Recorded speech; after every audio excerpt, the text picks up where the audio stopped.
కొత్తగా జాబ్లో జాయిన్ అయ్యాడు కాబట్టి అంత దూరం నుంచి వంశీ వచ్చే ఛాన్సే లేదు. మనమే అక్కడికి వెళ్తాం.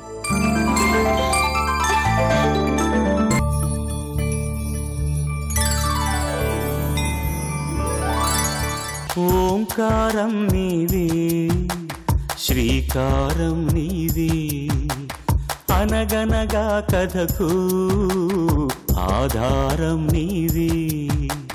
పరుగులా పని తీరుగా సాగుతున్న జీవనదివే, పరిమళించు ప్రేమగా పొంగుతున్న గుండె తడివే. పూరమణి సుగుణమణి స్వార్థమెరుగదు నీవునికి, ఇవ్వమని ఆ దేవుడిని నువ్వు కోరేదొకటే ఎన్నటికీ. ముత్యమంత పసుపు. నీ చేతి వంటలో అమృతం ఉందనిపించింది. అమృతం పంచే చెయ్యి దేవత చెయ్యిలాగా ఉండాలి. అందుకే గాజులు వేశాను.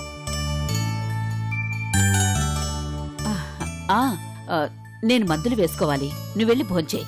అత్తయ్య, నేను తెస్తానత్తయ్య. చూస్తూ ఉంటే నన్ను 10 అడుగులు కూడా వేనేకుండా కూర్చోపెట్టి పీకల దాకా తినిపించేలా ఉన్నావు.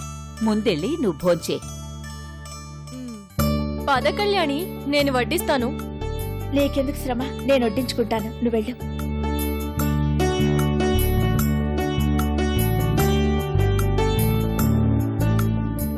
ఏమండి, మీ అమ్మగారు హ్యాపీగా ఫీల్ అయ్యేలా చేస్తున్నానంటారా? ఖచ్చితంగా. అమ్మ ఇంత సంతోషపడుతుందని నేను ఊహించలేదు కళ్యాణి గారు. అయితే మనం అమెరికా వెళ్ళడానికి ఒప్పుకుంటారు కదా? తప్పకుండా. మీరేం అడిగినా ఏం చెప్పినా అమ్మ సరే అనే పరిస్థితి కనిపిస్తోంది.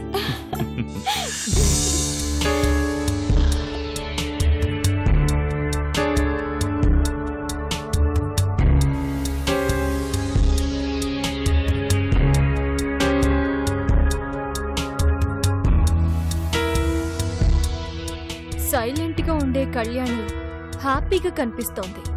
పైగా అత్తయ్యని ఇంప్రెస్ చేయడానికి చాలా ట్రై చేస్తోంది. రిజర్వ్డ్ గా ఉండే బావ కూడా కళ్యాణితో క్లోజ్ గా మాట్లాడుతున్నాడు. ఇదంతా చూస్తుంటే ఏదో జరుగుతోంది. ఏమై ఉంటుంది?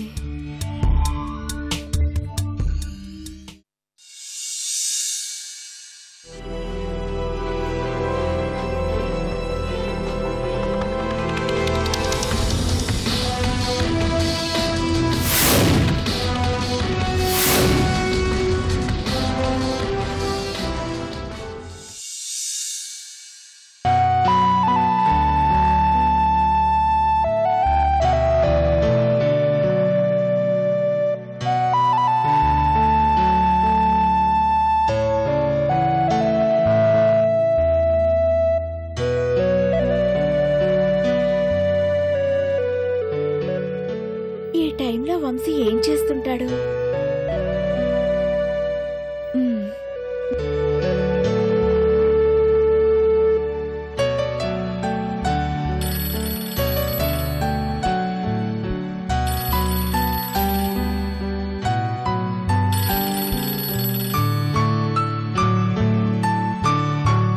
హలో వంశీ, ఏం చేస్తున్నావు? బిజీగా ఉన్నావా? లేకపోతే నేనిక్కడ ఏం చేస్తున్నానా అని ఆలోచిస్తూ ఫీల్ అవుతున్నావా?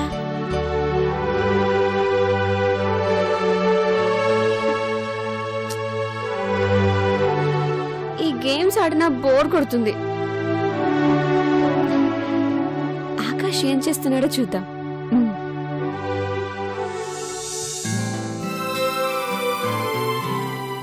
నిద్ర పట్టడం లేదు వంశీ. కళ్ళు మూసుకున్నా నువ్వే గుర్తొస్తున్నా. నీ గొంతు వింటేనైనా నిద్ర వస్తుందేమోనని నీకు ఫోన్ చేశాను. ఇప్పుడు నీతో మాట్లాడుతుంటే ఎంత సంతోషంగా ఉందో తెలుసా? నేను నీకు ఫోన్ చేయకుండా నువ్వే నాకు ఫోన్ చేస్తావేమోనని ప్రతిరోజు ఎదురు చూస్తున్నా. నీకేమో ఎప్పుడు చూసినా పని పని పని పని తప్ప నేను నీకు గుర్తురానా వంశీ? అదేం లేదు, నేను చేద్దాం అనుకున్న టైంలోనే కరెక్ట్ గా నువ్వే చేసావు. ఆకాష్ రూమ్ నుంచి ఇంకెవరి గొంతు వినిపిస్తుందేంటి? ఆకాష్ ఫ్రెండ్ ఎవరైనా వచ్చారేమో. ఏమన్నా? కరెక్ట్ గా నువ్వు నాకు ఫోన్ చేయాలనుకున్నప్పుడు నేను నీకు ఫోన్ చేస్తున్నానా? అందుకే నువ్వు నాకు ఫోన్ చేయడం లేదా? అబ్బో, న్యూయార్క్ వెళ్ళాక కవరింగ్లు ఇవ్వడం బాగా నేర్చుకున్నావు. బాగా డెవలప్ అయ్యావు వంశీ. అదేం లేదు, నాలో ఏ మార్పు రాలేదు. నువ్వు అలా అనుకుంటున్నావు అంతే. ఆకాష్ గొంతు మార్చి మాట్లాడుతున్నాడేంటి? గొంతు మార్చి మాట్లాడాల్సిన అవసరం ఏముంది? ఎవరైనా అమ్మాయితో మాట్లాడుతున్నాడా?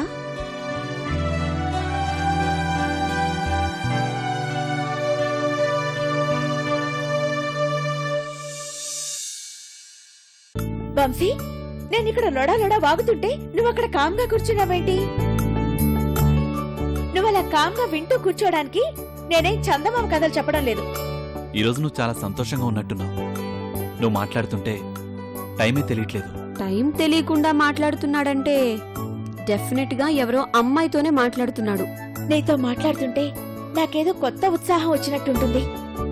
ఎన్ని ప్రాబ్లమ్స్ ఉన్నా నీ గొంతు వింటే చాలు, నాకు చాలా హ్యాపీగా ఉంటుంది వంశీ. నాతో మాట్లాడుతుంటే నీకంత సంతోషంగా ఉంటుందా? చెప్పలేనంత. అవునా? అయితే నేనెంత బిజీగా ఉన్నా రోజు నీతో మాట్లాడతాను. నువ్వు హ్యాపీగా ఉండటమే నాకు కావాల్సింది. వీడేదో మంచివాడు అనుకున్నాను. వీడికి గొంతులు మార్చి అమ్మాయిలు డీల్ చేసే టాలెంట్ కూడా ఉందన్నమాట. వంశీ, నేను ఒకటి అడుగుతాను, నిజం చెప్తావా? అడుగు. రోజుకి నువ్వు నన్ను ఎన్నిసార్లు తలుచుకుంటున్నావు? ఓ 10-12 సార్లైనా నిన్ను తలుచుకుంటాను. అంతేనా? అదే పనిగా గుర్తు చేసుకోవడానికి నాకెలా కుదురుతుందో చెప్పు. నేనిక్కడ బిజీ కదా. నేను నిన్ను ఎన్నిసార్లు తలుచుకుంటానో తెలుసా? 28,000 సార్లు. ఏంటి, ఈ 20 రోజుల్లో నన్ను 28,000 సార్లు తలుచుకున్నావా? అటువైపు మాట్లాడుతున్న అమ్మాయి ఎవరో గాని వీడికి బాగానే సోపేస్తుందన్నమాట. నువ్వంటే నాకు ప్రాణం వంశీ. నేను బ్రతికున్నంత కాలం, ఆఖరికి నా ప్రాణం పోయే చివరి క్షణంలో కూడా నీ పేరు తలుచుకుంటూ సంతోషంగా చివరి శ్వాస వదిలేస్తాను. నువ్వు నా గురించి ఇంతగా ఆలోచిస్తున్నావు. నా కోసమే కాకుండా మీ పేరెంట్స్ గురించి కూడా ఆలోచిస్తే బాగుంటుంది. మీ నాన్నగారు నిన్నెంత ద్వేషించినా ఆయన మనసులో నీ మీదున్న ప్రేమ మాత్రం చచ్చిపోదు. నిన్ను వాళ్ళు కోపగించుకున్నారనో ద్వేషిస్తున్నారనో బాధపడకుండా ఆ ప్రేమని తిరిగి పొందడానికి నువ్వు కూడా ప్రయత్నించాలి.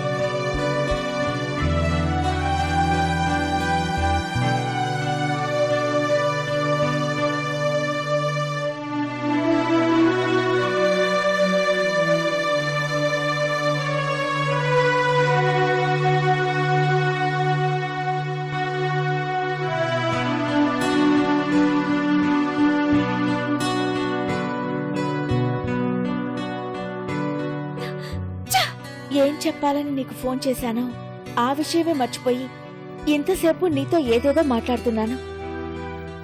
ఇప్పుడు నీతో ఏం చెప్పబోతున్నానో తెలుసా? త్వరలో నేను నిన్ను కలుసుకోబోతున్నాను. అవును వంశీ, మనిద్దరం కలుసుకోబోతున్నాం. ఎందుకు, ఎలా, ఇవన్నీ ఇప్పుడు నీకు చెప్పను. చెప్తే నీకు థ్రిల్లే ఉంటుంది. Just surprise, that's it. ఈ కళ్యాణి వంశీ అతి త్వరలో న్యూయార్క్ లో షికార్లు కొట్టబోతున్నారు. అంతే.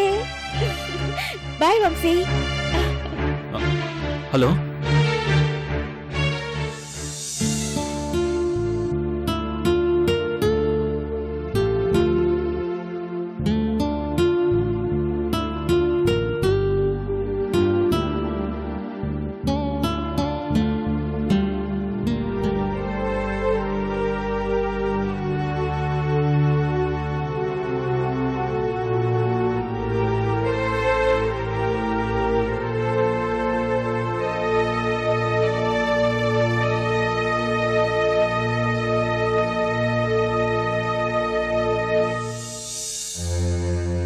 ముత్తయ్య పొలం అమ్ముతానంటున్నాడు బాబు. కొనే ముందు మీ సలహా తీసుకుందామని వచ్చాను. తీసుకోమంటారా?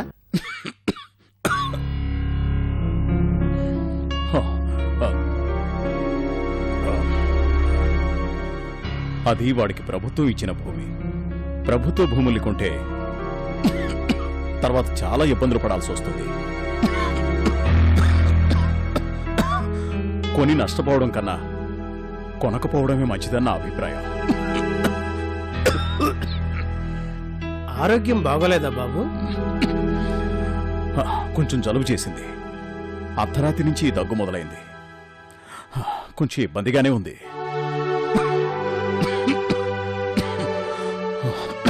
అమ్మగారి చేత మిరియాల కషాయం పెట్టింది, తాగండి, తగ్గిపోతుంది. మాట్లాడుతుంటే దగ్గు ఇంకా ఎక్కువ వస్తుంది కానీ నువ్వు వెళ్ళిరా. అలాగే బాబు.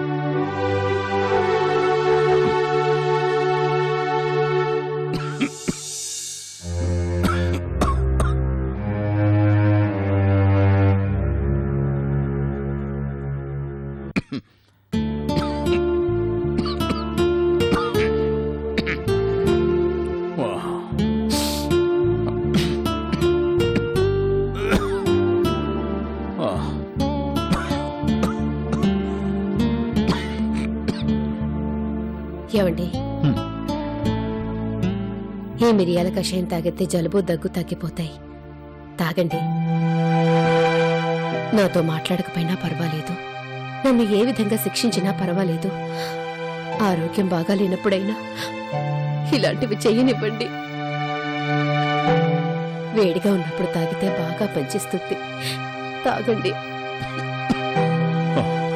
నువ్విచ్చిన కషాయం తాగితే నా జలుబు దగ్గు తగ్గుతుంది. దాంతోపాటు నా ప్రాణం కూడా పోతుంది.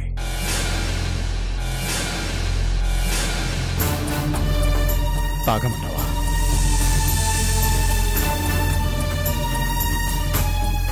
నువ్వేదిచ్చినా నాకు అది విషంతో సమానం. రండి డాక్టర్ గారు, చెక్ చేయండి. మా అల్లుడు గారు జలుబు దగ్గుతో బాధపడుతున్నారు. పరీక్ష చేసి తొందరగా తగ్గడానికి ఏదైనా మందు ఇవ్వండి. ఎప్పటి నుంచి? నిన్నటి నుంచి. నాకెలాంటి అనారోగ్యం లేదు, నేను బానే ఉన్నాను. పొరపాటున మా మావయ్య గారు మిమ్మల్ని తీసుకొచ్చారు. అవసరం లేదు డాక్టర్. కొంచెం నీరసంగా కనిపిస్తున్నారు, పైగా దగ్గుతున్నారు. మందులు వేసుకుంటే తగ్గిపోతుంది. ఓసారి చూడనివ్వండి. నేను చెప్పేది వినండి. నాకు ఏ మందులు అవసరం లేదు. దయచేసి నన్ను ఇబ్బంది పెట్టకండి. మిమ్మల్ని ఇబ్బంది పెట్టినందుకు క్షమించండి. మీరు వెళ్ళరండి.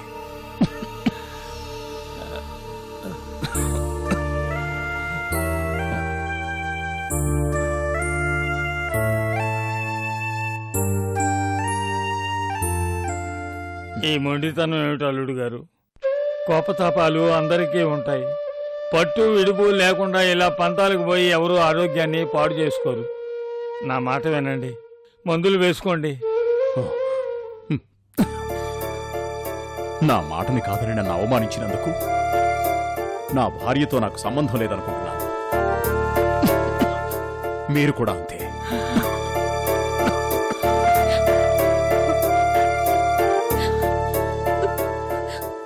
కొందరు చచ్చాక నరకానికి పెడతారు. మనం బతికుండగానే ఈ నరకాన్ని అనుభవిస్తున్నాం. నీ భర్త మొండితనం చూస్తుంటే ఆయన మారతాడు అనే ఆశ నాలో సన్నగిల్లిపోతోంది. ఈ పరిస్థితి ఇలాగే కొనసాగితే కన్నీళ్లు కార్చడం తప్ప మనం చేయగలిగింది ఏమీ లేదమ్మా, ఏమీ లేదు.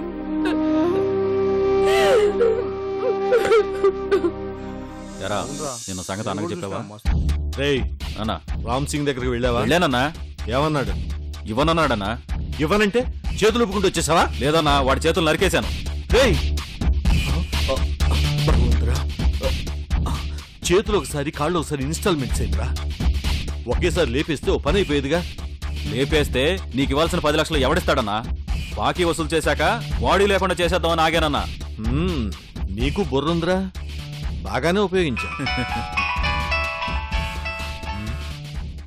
హలో, మీరు చెప్పిన పని సిఐతో మాట్లాడి సెటిల్ చేశాను. సిఐకి 2, నాకు 5 లక్షలు పంపించండి. ఏంటి, పేమెంట్ లేట్ అవుద్దా?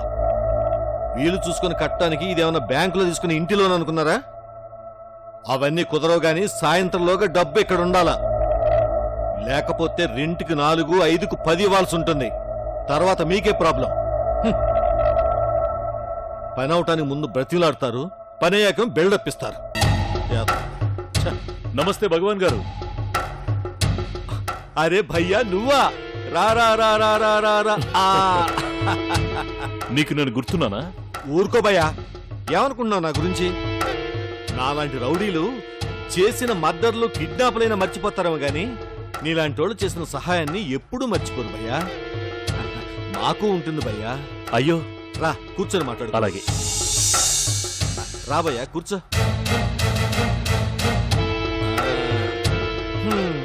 సిటీకి ఎప్పుడు వచ్చావు భయ్యా? ఇవాళే వచ్చానండి. అరే అండి గిన్నె అంటావేంటి భయ్యా? నువ్వు నా దోస్తువి, మన ఇద్దరి మధ్య ఉండాల్సిన దోస్తానా గాని మర్యాదలు కాదు. ఓసారి ఓ చిన్న సెటిల్మెంట్ కోసం మీ ఊరు వచ్చాను. అక్కడ నువ్వు సహాయం చేసి ఉండకపోతే అసలు పనే జరిగి ఉండేది కాదు.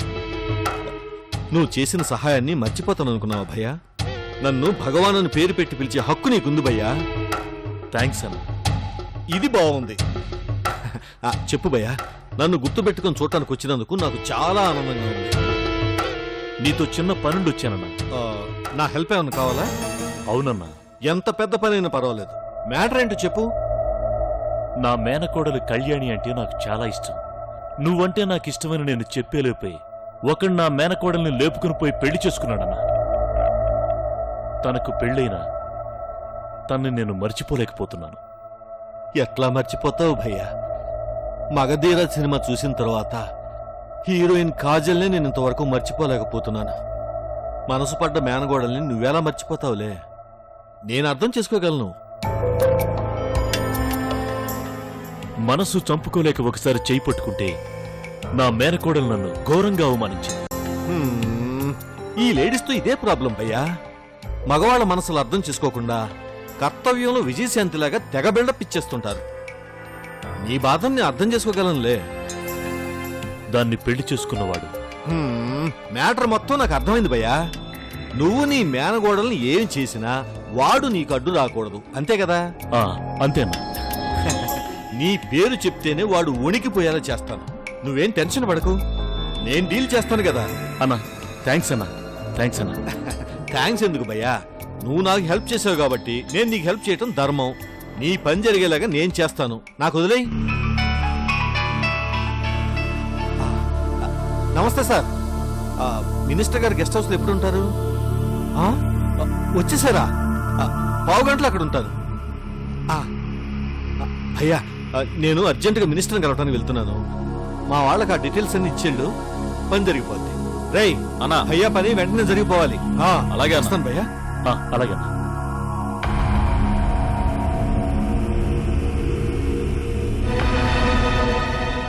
అన్న చెప్పాడుగా, మీ పని అయిపోతుంది. థ్యాంక్స్. వెళ్ళు. అలాగే వెళ్ళిరండి.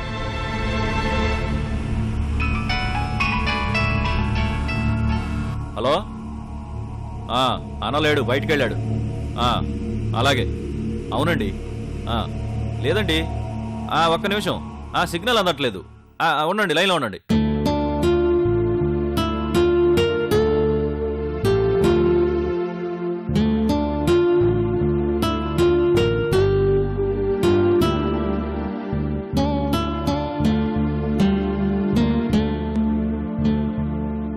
కొత్త బట్టలు ఎవరికిరా? నీకేనా? కాదమ్మా, వంశీకి. వాడి కర్మకాండాలు చేశాను, అన్నదానం కూడా చేశాను. చనిపోయిన వాళ్ళ పేరు మీద బట్టలు దానం చేస్తే మంచిదని ఉదయం ఓ పుస్తకంలో చదివాను. నిజమేనా అమ్మా? మంచి మనసుతో చేసే ఇలాంటి పనులు వాళ్ళ ఆత్మకు శాంతి చేకూరుస్తాయిరా. వస్త్రదానం చేయడం చాలా మంచిది. ఈ బట్టలతో పాటు వంశీకి బాగా ఇష్టమైనది ఏదైనా కలిపి దానం చేస్తే ఇంకా మంచి ఫలితం ఉంటుంది. నీకు ప్రాణ స్నేహితుడు కాబట్టి వంశీకి ఇష్టమైనదేదో నీకు తెలిసే ఉంటుంది.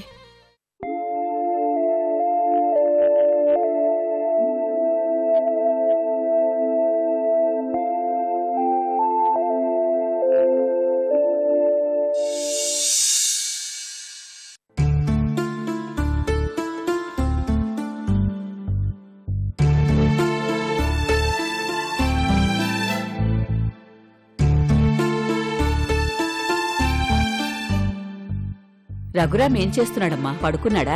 లేదత్తయ్య, ఆఫీస్ ఫైల్స్ ఏవో చూసుకుంటున్నారు. వాడు నీకోసం ఎదురు చూస్తుంటాడు. వెళ్ళమ్మా. పర్లేదత్తయ్య, ఆయనకు కావాల్సినవన్నీ ఇచ్చే వచ్చాను. అత్తయ్య, రేపటి నుంచి మీరు కొంచెం త్వరగా లేవాలి. ఎందుకు? ఏం లేదు, మీరు వ్యాయామం చేయడం చాలా అవసరం. అందుకే రేపటి నుంచి మన గార్డెన్లో మీ చేత వాకింగ్ చేయిస్తాను. ఈ వయసులో వ్యాయామాలన్నీ ఎందుకమ్మా? మందులు బానే పనిచేస్తున్నాయిగా, ఇంకేం అవసరం లేదు. అత్తయ్య, మందులు మీ అనారోగ్యాన్ని మాత్రమే తగ్గిస్తాయి, కానీ వ్యాయామం చేయడం వల్ల చాలా ఉపయోగాలుంటాయి. వ్యాయామం చేస్తే మీకు వేళకి చక్కగా ఆకలవుతుంది, తిన్నది శుభ్రంగా జీర్ణమవుతుంది, హాయిగా నిద్రపడుతుంది, మీ శరీరానికి కావలసిన శక్తి సమకూరుతుంది. మన ఆరోగ్యం మన చేతుల్లోనే ఉంటుంది అత్తయ్య. అందుకే రేపటి నుంచి మన గార్డెన్లో మీ చేత వాకింగ్ చేయిస్తాను. నువ్వింతగా చెప్తే నేనెందుకు కాదంటాను. సరే అత్తయ్య. రమ్య, ఈ పనులన్నీ నేను చూసుకుంటాను, నువ్వు హ్యాపీగా రెస్ట్ తీసుకో. ఉదయం నుంచి చూస్తున్నాను, నువ్వు నన్ను ఏ పని చేయనివ్వడం లేదేంటి? రమ్య, నువ్వు చేస్తే పని, నేను చేస్తే బాధ్యత, అంతే కదా అత్తయ్య? కళ్యాణి చెప్పింది నిజమే కదమ్మా. నీకు పెళ్లి చేసి అత్తారింటికి పంపించాల్సిన బాధ్యత నా మీదుంది కదా. ఎప్పటికైనా పరాయింటికి వెళ్లాల్సిన దానివి. నీ చేత పనులు చేయించుకోవడం పద్ధతి కాదమ్మా. అంటే ఈ ఇంట్లో తిని కూర్చోవడం ఒక్కటేనా నేను చేయాల్సిన పని? అవును, రేపు నీ పెళ్ళయ్యాక మీ అత్తగారింట్లో తిని కూర్చోలేవు కదా, అందుకే ఇప్పుడే హ్యాపీగా ఉండు. కళ్యాణి ఎంత మంచిదో చూసావమ్మా. మరొకరెవరైనా నీ గురించి ఇలా ఆలోచిస్తారో చెప్పు. అత్తయ్య, ఇదిగో టాబ్లెట్స్ వేసుకోండి.